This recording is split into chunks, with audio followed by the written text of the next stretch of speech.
Continuamos con Radioanálisis en nuestro panel de conversación. Saludamos como cada mañana a la editora general de nuestro departamento de prensa, Montserrat de Rolano. Buenos días, Monse. Muy buenos días. Y a nuestros panelistas, en primer lugar a la investigadora de Nodo 21, Pierina Ferretti. ¿Cómo estás, Pierina? Bienvenida, muchas gracias por estar acá. Buenos días. Y al concejal de la gran comuna de La Granja, ex concejal. Pero lo que no es ex es que la comuna de La Granja es grande, ¿no? Que es gloriosa. Sí, sin duda. Sí, don Juan Valdés, militante del Partido Socialista, bienvenido. Muchas gracias, buen día a todas y todos. Sí, pues yo por lo menos no te veía, Juan, hace rato, así que bienvenido de vuelta. Y Pierina también estaba dedicado a otras cosas, sí, lo sabemos. Bueno, el caso del padre de Javier Macaya, de Eduardo Macaya, ayer ha generado harto revuelo. Quiero partir diciendo una cuestión que es bien obvia, ¿no? Que las responsabilidades penales siempre son individuales. Él ayer fue condenado, salió el veredicto, ¿no? Donde fue considerado culpable unánimamente por la justicia de casos de abuso sexual impropio. Había 4 cargos en su contra y 2 fue considerado culpable. Esto tiene como varias aristas de análisis. Yo quería plantearles 2 para ver cómo lo ven ustedes. Lo primero, que el senador Macaya, él mismo, hace algunos meses había emitido una declaración donde señalaba que su padre era inocente. En algunas entrevistas televisivas y radiales había deslizado la hipótesis de una especie de persecución, ¿no? Por la persona que es, por ser hijo de... y bueno, ayer la justicia emitió su veredicto.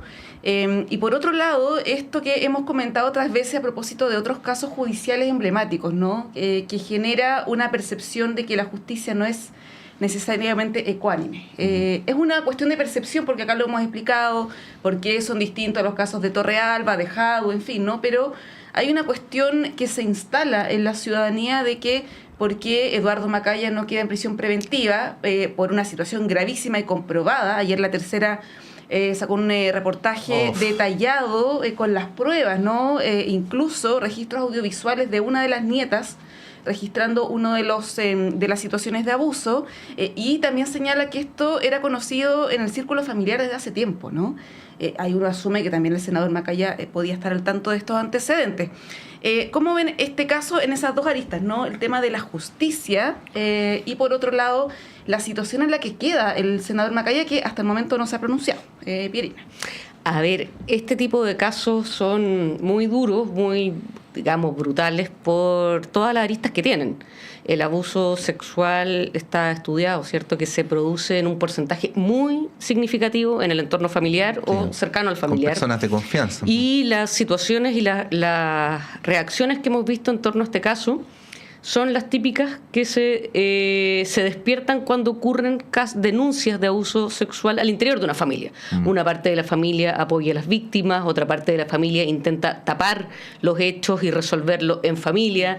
En este caso, como está involucrado un personaje público, añade elementos como insinuar persecución política. Él pertenecía a la parte de la familia que defiende de manera cerrada a la persona que está siendo acusada de los abusos. Entonces, este caso es, digamos, muy expresivo de las reacciones que ocurren al interior de una familia y su entorno cuando estos hechos son denunciados. Me parece que si de algo sirve la notoriedad de estos casos, porque este caso nosotros lo conocemos porque está involucrado el padre de un senador de la República y eso le ha dado, digamos, una publicidad y una notoriedad pública. Pero estos casos ocurren cotidianamente y estas reacciones ocurren cotidianamente en el silencio, en la impunidad, y mientras más silencio y más impunidad, las víctimas también son más desprotegidas. Entonces creo que si de algo sirve, y vuelvo a esto, la notoriedad de este caso es para insistir en la necesidad de medidas a nivel social que prevengan el abuso sexual hacia menores. Una de las más importantes es la educación sexual. Quienes saben de estos temas, saben que está comprobado que niñas y niños con herramientas para enfrentar estas situaciones están menos expuestos, son menos vulnerables al abuso. Eso es fundamental. es fundamental que podamos debatir el tema de la educación sexual precisamente para poder prevenir los abusos sexuales. Niños y niñas sin herramientas no tienen cómo defenderse, menos cuando estos abusos son perpetrados por figuras que se supone que son de protección y de cuidado, como puede ser un abuelo, un tío, una persona cercana. Entonces me parece que la brutalidad de estos casos, lo único, digamos, positivo que pueden tener es que nos llamen a tener un debate abierto, profundo y con realismo sobre la educación sexual y las consecuencias de no tenerlo. Uno no puede decir que si hay educación sexual no va a haber abuso, por supuesto que no, porque eso no afecta, digamos, a los abusadores, pero sí da herramientas a la familia, a las niñas y a los niños. Y creo que la derecha ha sido particularmente opositora a este tipo de medidas, particularmente defensora de una mala concepción del derecho de los padres a decidir la educación de sus hijos, como si los niños y niñas no tuvieran derechos por sí mismos, más allá de los padres que les toquen. Imagínate nacer en una familia donde pasa esto, de que niñas denuncian y una parte de la familia las cancela, no les cree, públicamente declaran. Sí. ¿Qué culpa tienen los niños de nacer en familias que no protejan sus derechos? No tienen culpa de eso. La sociedad tiene que ayudarlos a protegerse y la educación sexual es un camino para aquello. Qué bueno que hiciste esa conexión, Pierina, porque hace poquitos meses el sector al que pertenece el senador Macaya llevó la parte de la educación sexual integral contenida en la ley integral al Tribunal Constitucional. La ley de violencia. La ley de violencia. Porque integraba cuestiones de educación. Exacto. A ver, yo como persona soy muy respetuoso del dolor familiar que esto pueda llegar a producir. Por lo tanto, yo en el fuero íntimo del senador Macaya no me meto y soy muy respetuoso, ¿no? A cualquiera le debe doler ver a un papá involucrado en un hecho como este, independientemente de su culpabilidad. Pero este asunto se transforma en político en la medida en que el mismo senador Macaya, siendo presidente de uno de los partidos más importantes de Chile, señala la inocencia de su padre, ¿no? Y aquí, a propósito de otros temas que hemos discutido en los últimos días, no es lo mismo argumentar presunción de inocencia que argumentar inocencia, ¿no? Cuando hay un proceso judicial en desarrollo. Por lo tanto, al involucrarse personalmente el senador Macaya en la defensa de la inocencia de su padre, ahora tendrá que dar una explicación, ¿no? Pero ahí, Juan, quería preguntarte cómo lo ves, porque esto indudablemente, al ser, además de senador, presidente de un partido, tiene connotaciones políticas. Así es.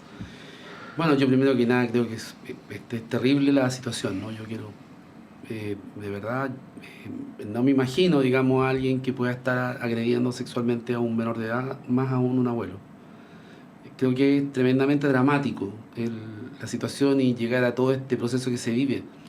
Por eso que es importante también lo que plantea Pierina. Yo me sumo a tus palabras, digamos, ¿no? Creo que hay que trabajar mucho más la educación sexual, la educación en general, fortalecer a la familia, fortalecer a los niños, protegerlos mejor. Ahora, ¿de qué manera uno protege al abuelo? Eso es una... Sí. Yo soy abuelo, ¿eh? Joven. Muchas gracias por eso. Pero claro, un padre, mi papá, yo les dejaba a mi hijo con la confianza y son mis padres. Entonces, como tú logras manejar, es bien difícil. Pero bueno, más allá de lo lamentable que es la situación que afecta a una familia, a niños y niñas, de forma tan dramática y terrible, y no solamente ahí, sino que en muchos lugares más probablemente que tienen menos protección. Aquí uno ve justicia y ve la brutalidad. Bueno, acércate un poquito más al micrófono para que te escuchemos mejor. Sí. Ahí sí. Sí. De repente uno ve cómo funciona la justicia para algunos y para otros no funciona mejor, que el tener plata es sinónimo de garantía, porque aquí este caballero pagó 150 millones de pesos para estar en su casa. Sí, claro. Y resulta que lo encontraron culpable y lo mandaron para la casa de nuevo, ni siquiera prisión preventiva.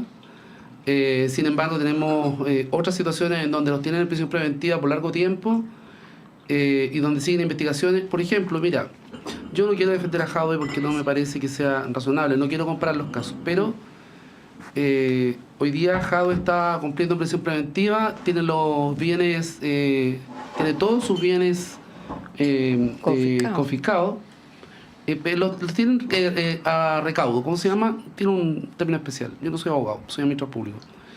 Entonces, yo no podría decir, bueno, pero hay suficiente garantía. Además, él estuvo a punto de viajar fuera de Chile y no viajó, se quedó en Chile. O sea, ha tenido una conducta determinada donde no ha eludido la justicia. Eso es lo que yo he visto. Otra cosa es la justicia, el proceso, y ese determinará la responsabilidad, ¿no? Pero aquí este señor está encontrado culpable. O sea, él no fue inocente, él es culpable de un acto que yo creo que debe ser de los más violentos que la sociedad debiera rechazar, que es atentar contra menores. Más aún en un espacio de confianza donde él es el abuelo. O sea, qué terrible y qué dramático. Y la justicia lo tiene en su casa. Son las cuestiones, las contradicciones, las cuestiones que uno no se explica de qué manera entonces se mide esto, ¿no? Y yo, por otro lado, al senador Macaya, la verdad, es difícil darle una receta, pero honestamente, ante una situación como esta, cuando ya está demostrado, él tiene que dar más que una explicación, tiene que darle al país, porque él defendió en circunstancias bien complejas, creo yo, también para él, seguramente. Pero él tomó una opción. Claro, él tomó un derrotero. Él dijo, no, es inocente. No, esta es una persecución política. El otro señor dijo, si yo no fuera el padre del senador, tal vez no estaría haciendo este juicio. Sí, sí. Sí. Entonces, si lo han llevado al plano político, el senador tiene que asumir su responsabilidad política, dar la cara al país y hacer su pasito al costado. Sí, bueno, ayer uno de los abogados y querellantes en esta causa planteaba el tema justamente que decías tú, Juan, ¿no? De la gravedad de estos delitos que además se pudieron comprobar y que no haya quedado en prisión preventiva. Él era bien crítico, decía, hay ejemplos de casos similares donde las personas se han dado la fuga. Él decía, yo también fui querellante en el caso Sacarach, por ejemplo, ¿no? Y ponía ese ejemplo. Ahora, volviendo, Pirina, al tema político, ¿no? Hay quienes han planteado que Javier Macaya ya no tiene credibilidad para seguir en el cargo en el que está de presidente de la UDI. De hecho, voy a leer un post de Marta Lagos que ella señala esta posición, que es debatible como cualquier opinión, ¿no? La credibilidad de Javier Macaya queda en la nada. Difícil recuperarse políticamente de este intento de salvar a su padre, dice Marta Lagos. Públicamente es como haber sido cómplice pasivo. Esa es su posición. Y claro, evidentemente queda en una postura bien incómoda. ¿Cómo lo ves? Sí, a ver, me parece que arriesgó demasiado, digamos, Macaya, hijo, el senador Macaya, aseverando la inocencia de su padre. Como tú bien decías, una cosa que uno puede entender es la dificultad que puede tener un hijo para creer que estos hechos sean ciertos. Pero otra cosa es afirmar la inocencia de alguien con tanta seguridad y ocupar la palestra pública que tiene, ¿cierto?, el presidente de un partido, el senador de la República, para afirmarlo. Creo que lo deja en una posición muy debilitada, pero además por lo que esto significa. Y vuelvo a mi argumento anterior. La posición que tomó el senador Macaya representa exactamente la posición de todos aquellos quienes, ante las denuncias de niños y niñas, han optado por ciegamente ponerse del lado del acusado de agresión, del acusado de ser abusador. La posición que él tomó representa esa figura que la han ocupado y la siguen ocupando muchísimas personas, cientos, miles de personas que ante la expresión de niñas y niños, ante la denuncia de niñas y niños, han optado por no escucharlos, por acallarlos, por minimizar su voz, por decir derechamente que están mintiendo, por toda la paleta de posibilidades que hay frente a las actitudes que uno puede tomar ante la acusación que hace un niño o una niña, menos escucharla, tomarlo en serio, acogerlo, protegerlo. Entonces me parece que su actitud representa algo que no queremos para Chile. Y me imagino que la derecha tampoco lo quiere para Chile. O sea, tener personas que reaccionan de esta manera ante la denuncia que hacen niñas y niños. ¿Eso queremos? ¿Queremos que un presidente de partido represente eso? Me parece que queda muy debilitado y representa precisamente una actitud que tenemos que superar. En Chile hay que superar esa actitud que mucha gente ha tenido, no solamente el senador Macaya, no solamente hombres, también madres, también tías, también o sea, partes de la familia que reaccionan de esta manera. Tapemos esta cuestión, no, debe ser mentira, debe estar inventando. Oye, Sí, está el caso además, disculpa Pato, pero justo coincidentemente, que es un caso muy distinto, viene la tercera parte de la declaración de Rafaela Di Girolamo por la investigación que se está llevando adelante por el presunto abuso sexual cuando ella era adolescente por parte del actor Cristian Campos, y es una declaración súper fuerte, y da cuenta también de lo que dice Pierina, ¿no? De que parte de la familia cree, otra no cree. En este caso los hermanos deciden creerle a ella, su madre también, ¿no? Pero es un proceso que en ese sentido se asimila bastante. El problema aquí es que aunque sea personalmente difícil, y para qué vamos a seguir diciendo que uno puede llegar a entenderlo humanamente, el que mezcló el plano público con el privado fue el propio senador Macaya. O sea, cuando él argumenta persecución política, lo que está diciendo es, esto no es contra mi papá, es contra mí. ¿Y quién lo está persiguiendo políticamente? ¿Las nietas? O sea, ¿las sobrinas? Las sobrinas, eso es lo primero, ¿no? Y lo segundo es que cuando una es autoridad pública, Juan, tiene el doble de responsabilidad en no mezclar lo privado con lo público, ¿no? Pienso en Bachelet en medio de en el centro del huracán del caso Cabal, ¿no? Que no se pronunció públicamente en defensa del hijo porque es presidente de la República, ¿no? Aunque como a mamá le doliera la situación, es presidente de la República. Pienso en el caso de Petro, cuyo hijo ha sido acusado de delitos de corrupción, y en donde Petro, como presidente de la República, ha dicho, yo me hago a un lado, ¿no? Esa delicadeza Macaya no la tuvo. Entonces, lamentablemente, diría yo, no sé cómo lo ven ustedes, es él y no el resto el que convirtió este asunto en un asunto político. Yo creo que Macaya tiene un gran problema de credibilidad hoy día ante la ciudadanía, que es complejo de resolver. Además, tiene un problema de validación porque es un senador de la República que tiene que legislar, que podría tener que legislar respecto a estos temas, que podría tener que legislar también en contra de las cortes de los tribunales de justicia. En fin, yo creo que el senador Macaya no puede pasar inhabilitándose respecto de los temas que se tienen que discutir en el país. Yo creo que la verdad es que él debiera repensar si va a seguir algo en su cargo de senador o en su cargo de presidente de partido. Yo creo que no es porque tenga responsabilidad tal vez con lo de el delito del padre, pero él claramente fue solidario con sin tener cuidados, sin tener los reparos que tiene que tener alguien que ocupa un cargo público, como lo hizo la presidenta Bachelet y otros tantos más, digamos, que no se han involucrado directamente en la defensa de alguien y que no han tratado de utilizar eso como aunque en muchos casos sí ha sido, pero que nunca lo han utilizado como un elemento para decir, no, esto es una persecución política en contra mí, entonces me afecta a la familia. Los tribunales tienen que funcionar. De repente, si esas cosas, ponerle presión a los tribunales. O se puede interpretar así al menos. O sea, lo hemos visto. Sí. ¿Cierto? Yo creo que ha sido un error la estrategia del Partido Comunista con Jadwe, por ejemplo.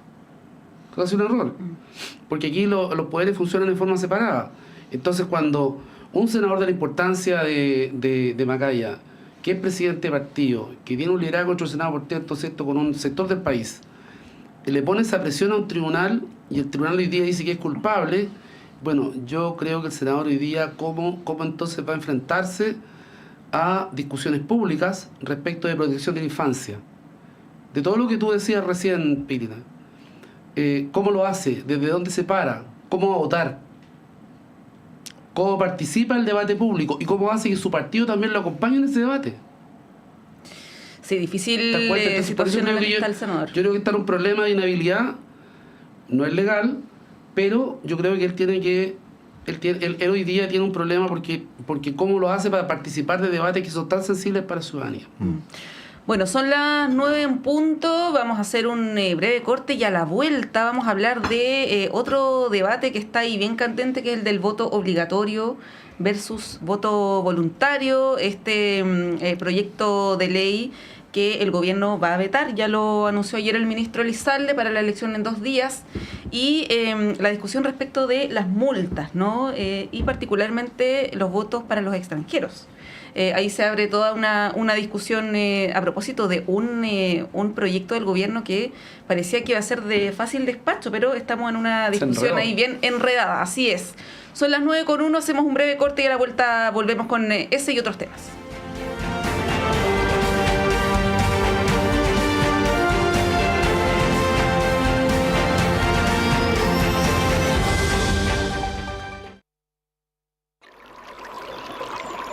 Aguas Trayén o Cascada en Mapudungún es la mejor agua purificada con tecnología de última generación. Para más información, visite su página web www.aguastrayen.com.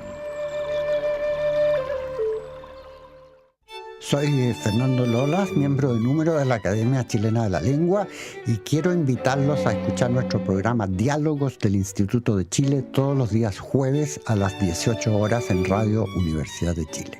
Diálogos, un programa para la producción del cultivo, progreso y difusión de las letras, las ciencias y las bellas artes. Todos los jueves a las 18 horas en el 102.5 FM y radio.uchile.cl. Descubre el fascinante mundo del patrimonio cultural chileno en Chile, su tierra y su gente. Cada domingo, de 11 a 13 horas, te invitamos a explorar la riqueza de nuestro país diverso y emblemático. Únete a nosotros en Radio Universidad de Chile, 102.5 FM y en www.radio.uchile.cl para conocer más sobre nuestra identidad cultural. Chile, su tierra y su gente es un programa creado por el Ballet Folclórico Antimapu de nuestra universidad. Todos los sábados a las 21 horas, Alberto Mayol, Omar Sarraz, Patricio López y Antonella Esteves se reúnen para revivir la tradición de una amable conversación entre amigos alrededor de un libro y para discutir sobre literatura y la vida misma. Radio Universidad de Chile te invita a ser parte de esta República de las Letras y compartir la pasión subjetiva y personal de cualquiera que ame los libros. Te esperamos cada sábado a las 21 horas en la República de las Letras, un clásico de Radio Universidad de Chile.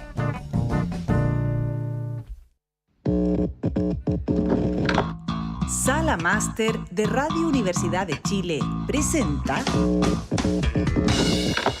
Radio Universidad de Chile los quiere invitar a disfrutar en vivo y en directo desde Sala Máster este sábado 20 de julio a las 19:30 horas la voz, las canciones y las guitarras del destacado cantautor nacional Alexis Venegas. Este músico chileno regresa al icónico escenario de Sala Máster junto a Claudio Rojas en la dirección musical, presentando un concierto a 4 guitarras donde harán un recorrido por viejas y nuevas canciones. Les invitamos a disfrutar de este encuentro musical junto a las letras, la poesía, las guitarras y toda la magia de este destacado compositor chileno. Alexis Venegas en Sala Máster. Sábado 20 de julio, Miguel Claro 509 Providencia. Apertura de puertas de 19:30 horas e inicio del show 20 horas en punto. Entradas disponibles en portalticket.cl y más información en www.salamaster.cl.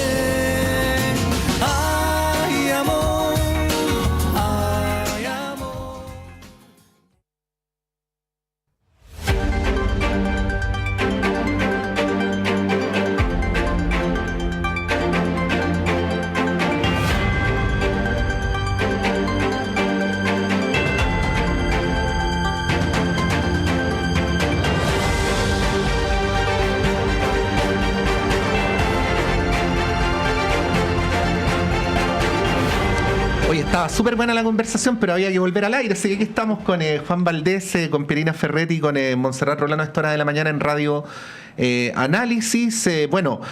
Monse había dejado el tema planteado desde antes de la pausa. Esta discusión se está a veces hubo un tiempo en que se usaba la palabra encarajinando, ¿no? Como que se está poniendo más ríspida, más agresiva, como decían ustedes muy bien, parecía ser un proyecto de ley de rutina, pero que ya no solamente se está traduciendo en un enredo institucional, sino también en acusaciones de todo tipo de lado a lado, ¿no? Un ejemplo de esto es: no vamos a aceptar maniobras electorales de última hora de tipo chavista. Es una afirmación del senador de Demócratas, Matías Walker. Ahora, hay un tema de fondo que ya lo veníamos planteando en los paneles, pero no con ustedes, Juan Pierina, que es que desde afuera da la impresión de que la posición de los actores de lado y lado no se corresponde con principios, sino con cálculos de tipo político cortoplacista, ¿no? Y voy a poner dos ejemplos. A la izquierda, a la cual siempre se le adjudica una narrativa de integrar a la ciudadanía en la toma de decisiones, ahora que parece no convenirle que el partido se juegue en una cancha más grande, toma decisiones basadas en otras razones, pero que, visto desde afuera, parecen tener que ver más con esto que con las razones que argumentan, ¿no? Y por otro lado, la derecha, que siempre ha tenido una narrativa muy hostil respecto a la migración, ahora aparece enarbolando la bandera de los derechos ciudadanos de los migrantes, ¿no? Entonces eso, ya, hice la introducción, la palabra es de ustedes. Juan Valdés. Bueno, lo primero es que esto era un proyecto de ley para colocar, porque yo me acuerdo que me preguntaron un par de veces antes cuando el CERVEL estaba recién partiendo con esto. Entonces lo primero era que el CERVEL quería hacer una elección en 2 días, eso era todo. No era más que eso, ¿ya? Para facilitar la participación, y a mí me parecía razonable en términos de que el proceso electoral que viene va a ser un proceso más engorroso, con muchos más candidatos, tanto a consejeros regionales como a concejales, con lo de los gobernadores y los alcaldes también, ¿no? Pero es más complejo, y por tanto el tiempo que llevaba en demorar en votar cada ciudadano podía hacer de que esto finalmente se transformara en una elección interminable. Y por tanto 2 días no me parecía que podía ser una buena respuesta. Bueno, después se empezó a complejizar todo porque al parecer muchos empezaron a sacar cuentas, ¿no? Que la derecha quería colocar el voto obligatorio con multa para los migrantes residentes en Chile, que no son mismos que los migrantes que tienen ciudadanía, ¿cierto? Porque ese es un debate que le hace sentido al todo, ¿no? Entonces los migrantes residentes no tienen obligación de votar, porque no tienen la obligación, pero no tienen multa. Por tanto, es casi un voto. Porque no son ciudadanos todavía, ¿no? Porque no son ciudadanos, no tienen un derecho.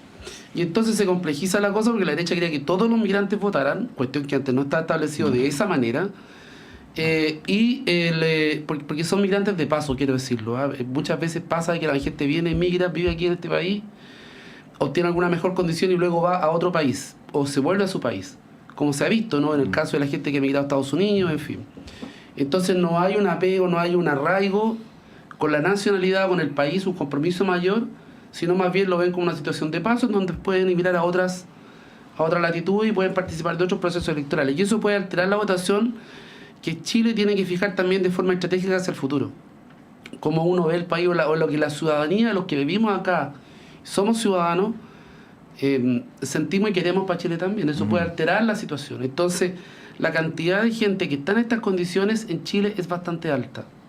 Y pudiera ser un momento, una vez de paso, y después cambiar la realidad nuevamente. Y eso puede también llevar a los países a correr ciertos riesgos de estabilidad en el futuro. Eso son varias situaciones en las que se pueden medir. Dicho eso, yo creo que el veto presidencial, espero que sea un veto que permita corregir estas anomalías que se pudieran dar. Yo creo que hay que tener voto obligatorio con multa, porque si no, no es voto obligatorio. Eso es evidente. Yo definitivamente sinceraría el debate y diría que las personas que residen en Chile y que no tengan nacionalidad no puedan votar. Porque esto de que voten pero que no tienen obligación, no sé, es como que si lo vamos a hacer obligatorio, que sea obligatorio para todos, menos para los que no tengan residencia, que no tengan nacionalidad, que no hayan hecho el trámite, que no sean de paso, ¿ya? Creo yo que eso sería lo más correcto, ¿no? Lo que no me parece que se ha dado esta discusión en este minuto. La ciudadanía al final del día no entiende que el CERVEL o algunos creíamos que esta era una discusión necesaria para resolver un problema práctico del día de la votación, sino que se va quedando de nuevo con que tenemos políticos que tienen corta mirada, que tratan de escribir con la letra chica, que nos tratan de engañar, y vamos desprestigiando cada vez más la política y vamos desprestigiando cada vez más las instituciones del Estado. Yo creo que eso es lo que me pasa finalmente con este debate, que ha sido enredado, complejo, que le han puesto pelos de todas las sopas. Finalmente uno dice, bueno, ¿y qué piensa el ciudadano común? No, que se están peleando para saber quién gana el gallito. Sí, ahora, Pierina... Ahora, ojo, disculpa, porque es particular que la derecha hoy día salga a defender con tanto entusiasmo la participación ciudadana en la migración en Chile. Es muy particular, y hace tiempo atrás ellos decían de que los ciudadanos o las personas que tenían residencia en Chile no podían obtener beneficios sociales. Otra señora dijo que los extranjeros no están ocupando los consultorios y los servicios públicos. Se acordaron de Cúcuta, porque yo ayer recordaba que cuando fue lo de Cúcuta, la UDI creó el departamento, miren el nombre, de Nuevos Chilenos. Mire. Integrados solo por migrantes, de los cuales la gran mayoría, por cierto, eran venezolanos.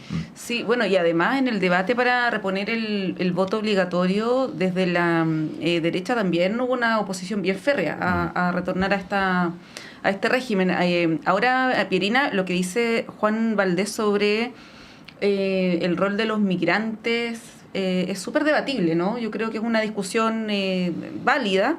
El tema es que el ministro Elizalde la introduce cuando se va a votar en el Senado el informe de la comisión mixta, ¿no?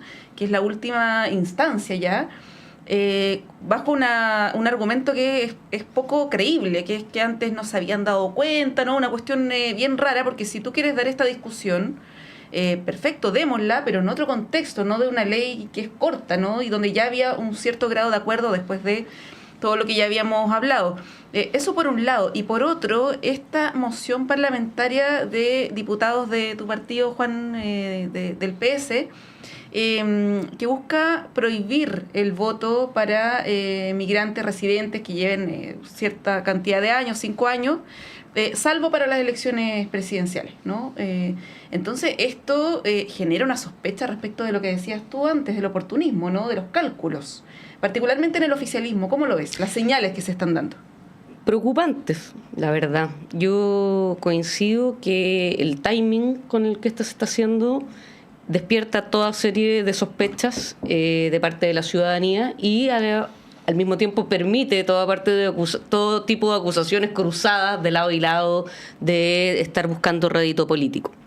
Ahora, en el plano de los derechos, y que es lo que a mí más me interesa, y sin ser una experta tampoco en estos temas, me parece que hay dos mociones presentadas. Una del senador Saavedra, que tiene que ver con ampliar los años de residencia para que los migrantes tengan derecho a voto de 5 a 10 años, ¿ya? Eso me parece que habría que discutirlo en su mérito, revisar la legislación comparada, y ver si la legislación chilena es más o menos normal en relación a lo que se hace en otros países o no, pero ahí no se está poniendo en duda un derecho que adquieren migrantes que llevan cierta cantidad de tiempo viviendo en el país y que no necesariamente tienen que renunciar a su nacionalidad para nacionalizarse como chilenos. No me parece que la nacionalidad deba ser la condición que se ponga. Yo creo que la cuestión de los años podría ser debatido y me parece que habría que ver en qué lugar está Chile en relación con la legislación comparada. Pero otra cosa es la moción que presentan los diputados Chicardini y Manucheri, que es limitar en qué elecciones podrían, digamos, los migrantes participar o no. La verdad, yo no encuentro razones, digamos, para presentar esa limitación. Porque personas que viven en el país, trabajan en el país, pagan impuestos en el país, probablemente y ojalá se vayan haciendo parte de la cultura de nuestro país, enriqueciendo la cultura de nuestro país, van a cumplir probablemente los migrantes funciones muy esenciales en este país de acá al futuro. Si vemos nuestra tasa de natalidad y los enormes problemas de cuidado que vamos a tener en no muchos años más, ¿de dónde van a salir esos trabajadores y trabajadoras que Chile no va, digamos, a tener por sus bajas tasas de natalidad? precisamente de la migración. Entonces, ¿por qué si a personas en este país trabajan, aportan, pagan impuestos, enriquecen la cultura y la gastronomía y nuestras costumbres, no van a tener derechos limitados? Para unas elecciones sí, para unas elecciones no. Yo en esto creo que no. Me extraña, me preocupa que desde la izquierda surjan estos proyectos. No me lo esperaba. Una cosa es discutir los años y discutir nuestra legislación. Otra cosa es proponer desde un partido de izquierda que se limiten los derechos de personas migrantes que trabajan, que no es que llegaron ayer y van a votar mañana, que ya cumplen, digamos, con los años que la ley establece. La verdad, me preocupa mucho que la izquierda defienda y promueva este tipo de legislación. Son tiempos extraños. Yo tampoco hubiera esperado que alguien de izquierda, por ejemplo, propusiera la reposición de la pena de muerte, ¿no? También. Son cosas que han ocurrido en las últimas semanas. Sí. Que sorprenden. Dos cosas. Primero, uno advierte ahí, no sé cómo lo ves, Juan, una debilidad conceptual respecto al tema de la migración. Pierina, Juan, pienso que periodistas, investigadores, políticos, no podemos no reflexionar y tener una posición clara sobre la migración, porque es un fenómeno insoslayable de nuestro tiempo. Y cuando digo una posición clara, es una posición que luego te permita tener una opinión consistente sobre situaciones particulares, ¿no? O sea, si no haces lo primero, corres el riesgo de actuar por oportunismo, por tincar respecto a cuestiones más episódicas. Pero lo segundo, y en lo que tiene que ver con el oficialismo, si los sectores populares no quieren participar de la política, ya tenemos un problema, ¿no? Si además los sectores populares, según esta hipótesis, ¿no? Votarían más por la derecha que por la izquierda tiene un segundo problema, porque se supone que son los sectores populares los que deberían votar por la izquierda y no por la derecha. Pero tercero, si para resolver eso reducimos la participación por la vía indirecta de eliminar las multas, me parece que el sector no se está haciendo cargo del problema de fondo, ¿no? Que es cómo recuperar la conexión con los sectores que, según la tradición de la política, desde la modernidad en adelante, las izquierdas deberían representar, ¿no? Juan, tú que además vienes de una comuna popular. Tienes mucho conocimiento sobre el tema. De una comuna popular y de un equipo popular. Mira, bueno, lo primero que hay que decir es que con este tipo de situaciones donde hablamos de leyes cortas y terminan siendo megaproyectos, no se prestigia necesariamente el debate parlamentario o el debate público. Y la gente no termina entendiendo nada. Nada. Y, uno de repente ve lugares y sociedades que funcionan y funcionan bien. Y uno los recorre y la gente participa y discute. Por ejemplo, Uruguay. Uruguay todos sus indicadores lo ha mejorado y lo ha resuelto a través de potenciar y cambiar y reconfigurar todo el modelo educativo. En Chile tenemos el gobierno que era de los estudiantes y no han hecho nada respecto de tratar de proponer una reforma, un cambio. Nosotros tenemos un problema severo, sobre todo en los sectores populares, respecto a la participación. Pero vemos a nuestros parlamentarios que lo único que hacen es confundir el debate con proyectos de ley como el de Chicardini con Manucheri, a quienes conozco, les respeto, pero... Apellido extranjero, además, pues déjame decirlo. Sí, además, Chile también es un país donde la migración ha sido siempre, ¿no? Entonces, hoy día yo creo que de verdad estamos en tiempo, hace rato, en donde no se está pensando en el país a largo plazo. Lamentablemente, estamos pensándose siempre, ¿será el modelo político? No sé, yo no sé la causa, es muy difícil determinarla. Pero no veo que estemos una clase política, una sociedad que esté pensando en el largo plazo, en las instituciones a largo plazo, en la reflexión de largo plazo, en los cambios más profundos que Chile necesita que sean de largo plazo. Lo vimos en los intentos constitucionales. Cuando ganó un bando, no pensó en el Chile a largo plazo, pensaban en sus intereses más que en el Chile a largo plazo, ¿no? Y cuando ganó el otro bando, lo mismo. Entonces, cuando vemos el Parlamento, piensan más en resolver un problema puntual y tratar de ver cómo sacan mejor partido, y lo digo yo con responsabilidad política y militante, que en ver cómo resolvemos un problema que nos va a afectar al futuro, porque efectivamente estas personas migrantes están creciendo, están teniendo hijos. Te quiero decir que los colegios, las matrículas de los colegios públicos se han llenado con los hijos migrantes. Y puedo contar un ejemplo bien concreto.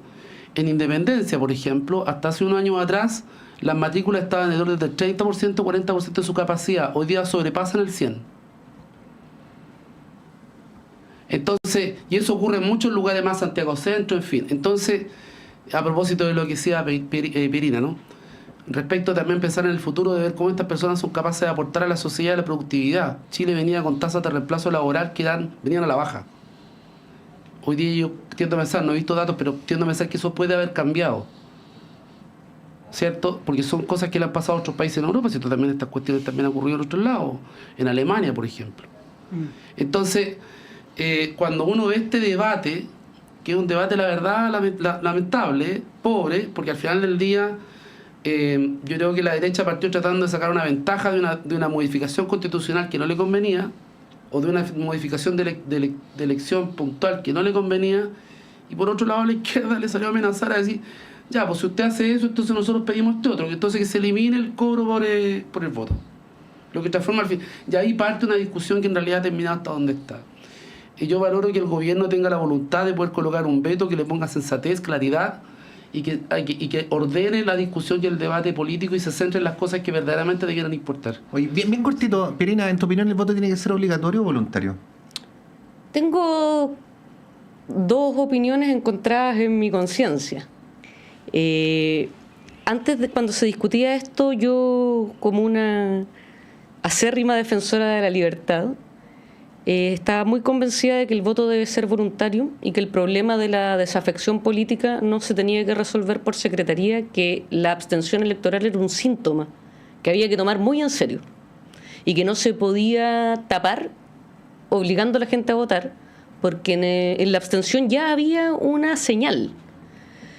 Lamentablemente, la política completa de izquierda a derecha se acostumbró a hacer política con la mitad de Chile no votando, digamos, y estaba todo el mundo peleándose la misma torta de votantes, y lo digo con toda honestidad. Incluso el nacimiento del Frente Amplio en el año 2017, y esa primera elección presidencial del Frente Amplio, donde Beatriz Sánchez obtiene un resultado muy sorprendente, Sí, más de un 20%. y que casi la hace pasar a segunda vuelta, eso no movió la participación electoral. Eran prácticamente los mismos electores, y un traspaso de gente decepcionada de la concertación empieza a votar, empieza a votar por el Frente Amplio. Eso para mí era un síntoma muy como indicativo, decidor, fuerte, insoslayable de lo que estaba ocurriendo. Entonces mi razonamiento era: no se puede borrar esto obligando a la gente a votar.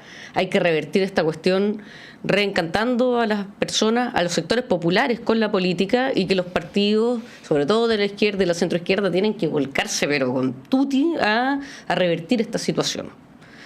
Cuando se implementa el voto obligatorio, con todas digamos, las contradicciones que tiene para una persona como yo, que defiende la libertad de las personas y que no quiere que el Estado obligue a interesarse en la política por decreto, por obligación y por la fuerza y por las multas, que también eso a mí me hace un ruido, digamos, porque 150 lucas para una persona con plata no es plata.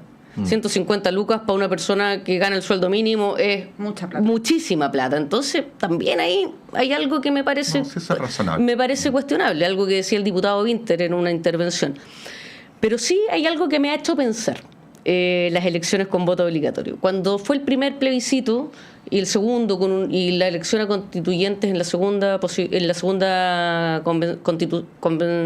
¿cómo se llama? Consejo, cuando hay un 85% de participación, igual les da una legitimidad a esas elecciones que es bastante indiscutible, son casi un censo. Y también ha obligado a los partidos a preocuparse de ese 50% que no votaba y tratar de buscar estrategias para hablarle a ese mundo que no votaba, y están todos de cabeza buscando cómo llegar, cómo hablarle, cómo conquistar al nuevo votante que no pertenece a nadie, que no es de derecha, que no es de izquierda, que es desafectado con la política, que está enojado con la política y que va a votar solo porque lo obligan. Y yo veo a los partidos políticos preocupándose de ese mundo. Eso ha llevado también a ciertas actitudes rápidas, como de punitivismo, pensando que con actitudes y con declaraciones fuertes, como agresivas, y como que vamos a castigar a todo el mundo, vamos a ganar a ese público que antes no votaba, porque suponemos que está esperando discursos de esa naturaleza. Pero también nos está haciendo pensar por qué los sectores populares están desafectados y cómo podríamos llegar a ellos. No dije una respuesta definitiva, porque creo que tiene estos elementos que a mí me hacen ruido, del castigo económico, que es muy desigual, como les decía, es muy distinto. Tener un buen sueldo, 150 lucas, no te hacen mella, pero si ganáis el mínimo o cerquita del mínimo, pucha, te hace bastante mella. Entonces, la obligación es distinta ahí. No sé, creo que da para pensar. No vamos a alcanzar a abordar otros temas, teníamos otros, pero ya que tú instalaste la pregunta, Juan, ayer el diputado Winter, en la intervención en la Cámara, ¿no? Porque esto después pasó a la Cámara, más allá de que no va para ningún lado porque se rechazó en el Senado. Él en su intervención habló de que que la multa que se estaba imponiendo era antipobres, ¿no? Y hay que decir, y aquí yo debo ser defensora de la posición del diputado Winter, que él siempre ha sido partidario del voto voluntario. De hecho, en la discusión él defendió con mucha fuerza el voto voluntario, en parte por lo que dice Pierina, ¿no? ¿Cómo ves ese debate? Porque, claro, hay un sector del electorado que está muy desafectado de la política, sobre todo en sectores populares, cosa de ver cómo votaban las personas en La Pintana o en La Granja versus Las Condes, Vitacura, Providencia, en fin. A esas personas las estás obligando a votar y muchas veces sin la información que se requiere, sin un fortalecimiento, por ejemplo, de la educación cívica, ¿no? Entonces, muchas veces terminan votando por cualquier cosa. Y eso obliga también a los partidos a tener frases o propuestas que son estridentes, como el tema de la pena de muerte, como expulsemos a los migrantes, porque le estás hablando a ese sector, ¿no? Muchas veces poco informado, ¿no? Que es más susceptible a estos discursos. ¿Cómo lo ves? Mira, yo soy partidario del voto obligado. Yo soy partidario de la votación obligada y con multa. Yo comprendo que las multas de repente son demasiado altas, pero 10 lucas para uno cuando no las tiene es mucha plata y cuando las tiene tal vez no le importe mucho. Pero lo que sí observé yo en los últimos procesos que han sido con voto obligatorio es que la gente ha estado más pendiente del debate público, ha estado más disponible a informarse. Yo he hecho campaña, he estado en la calle, a mí me han dicho un montón de cosas y otra gente que ha querido informarse. Hay que ir recuperando de la capacidad cívica y que las personas se tienen que participar de los procesos electorales, al menos se tienen que informar, porque yo estoy de acuerdo en que la gente no quiera votar porque ninguna propuesta le convenza, pero no estoy de acuerdo de repente en que la gente no quiera votar sin escuchar ninguna propuesta, que esté cansada de la política. Entonces le entregamos los espacios públicos a otro tipo de actividades que pueden ser delictivas. Yo creo que probablemente las multas se pueden regular. Yo creo que el diputado Winter debería avanzar más bien por ahí, más que estar diciendo que porque una multa es una multa. Tú no puedes establecer una multa diferenciada por tu rango o por tu situación económica. Tampoco es un castigo a los pobres. O sea, yo más bien creo que es más bien ir tras la obligación para que la gente pueda participar de los procesos que le son importantes al país. Votar por un alcalde significa cómo tú vas a querer tu comuna en los años siguientes, qué es lo que se puede hacer. Votar por un presidente también. Me parece que el voto es obligatorio porque es la responsabilidad de todos participar en estas decisiones. Más allá de que tú vayas y votes nulo, votes blanco, que también puede ser alternativa. Y por tanto yo creo que la multa debería ser más baja porque sí siento que es muy alta, es muy fuerte eso, pero se debería de seguir manteniendo el voto obligatorio. Y si el diputado Winter quiere que en algún minuto tengamos voto voluntario, entonces preocúpese de ver cómo generamos propuestas que sean concretas de desarrollo en la educación y fortalecimiento de la educación en los sectores más populares, porque yo al menos no he visto que eso haya estado ocurriendo. Sí. Creo que es muy importante. En La Granja se cerraron 4 salas cunas, 4 jardines infantiles en los últimos 2 años. Y no se han repuesto. Entonces me parece que hay temas que son muy importantes, que tienen que ver con la educación cívica, con el desarrollo de las personas, con las capacidades de abrir un debate público y de entregar información de verdad para que la gente la pueda tener claramente respecto de las cosas por las cuales debe participar. La desafección de los sectores populares de la política no es un fenómeno chileno, es un fenómeno contemporáneo a nivel mundial. Y en tramos más largos, además, termina haciendo un trasvasije de votos bien raro, porque es en un tramo de, por ejemplo, 30 años, desde la izquierda, no al centro, sino a la extrema derecha, ¿no? Por lo tanto, ese es un tema también, de repente es bueno vislumbrar que nuestros problemas domésticos son parte de fenómenos más globales, ¿no? Porque ahí también puedes tener algunas referencias para el análisis. Sí, ahora llevamos un par de años nomás con el voto obligatorio. Sí. O sea, esperemos un poco más para poder hacer un análisis y no algo tan rápido y tan simplista, incluso decir, no, el voto obligatorio favorece a la extrema derecha. Creo que tenemos que dejar que pasen algunas elecciones, por lo pronto esta que viene, ¿no? Yo comparto eso. Para sacar conclusiones, Sí. ¿no? Es que no podemos estar cambiando los modelos y las cuestiones. Mira, Según cómo te va en la elección, ley claro. ISAPRE, Sí. la ley de ISAPRE, lo que fuera la ley de ISAPRE, arreglarle los problemas a la ISAPRE. Y todo el mundo, inclusive nuestra gente, el Frente Amplio y todo lo demás, hablaron siempre de tratar de construir un modelo público. ¿En qué quedamos al día? Bueno, que entonces los usuarios de ISAPRE van a tener que pagar la deuda de la ISAPRE. Bueno. Entonces, programa, y mientras sigamos haciendo un debate público que finalmente después nos tengamos que ir retrotrayendo, no construyendo y no proponiendo cosas que sean de más largo plazo, creo que el debate va a seguir siendo empobrecido, va a seguir siendo muy manipulado y la gente va a seguir no entendiendo nada y con menos ganas de participar de la vida pública. Estamos llegando al final del panel. Don Juan Valdés, muchas gracias. Que tengas un buen día. Muchas gracias, Patricio. Muchas gracias. Pirina Ferretti, muchas Muchas gracias, gracias. Patricio. Muchas gracias. Pirina. Que con